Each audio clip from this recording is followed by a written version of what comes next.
breaking inputs coming in on the broadcast, and this is what sources are telling Times Now, that Jyoti Malhotra was put through ideological indoctrination over a course of period before she was given directives for this pro-Pak narrative to be pushed through her accounts, through her vlogs. Jyoti Malhotra was introduced to Danish from the Pakistan embassy by Harkirat.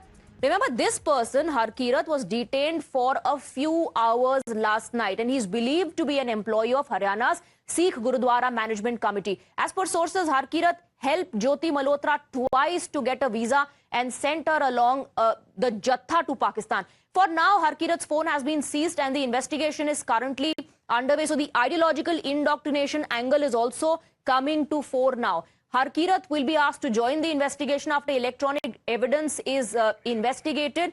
We have Priyank getting us more details. Priyank, as per initial information, we're given to understand Jyoti had no access to any military investigation and that there was an ideological indoctrination that happened. Yes, Sati Swati, this is what the investigators have found after 2 days of questioning of Jyoti Malhotra.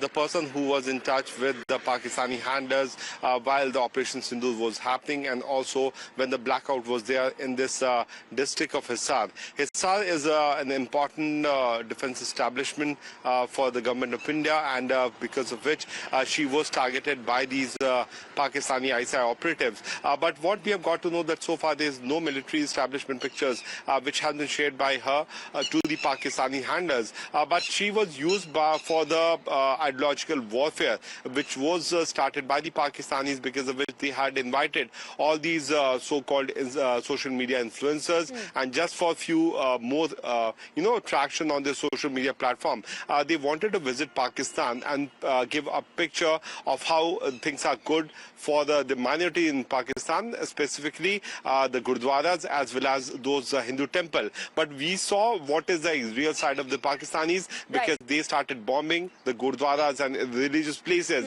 in the Jammu sector. So two sides of the coin. Sati, Jyoti was too much influenced by these individuals, because of which she started putting a different picture, what she could see. So she had no access to military information, but she was being developed as an asset for pro-Pakistani narrative.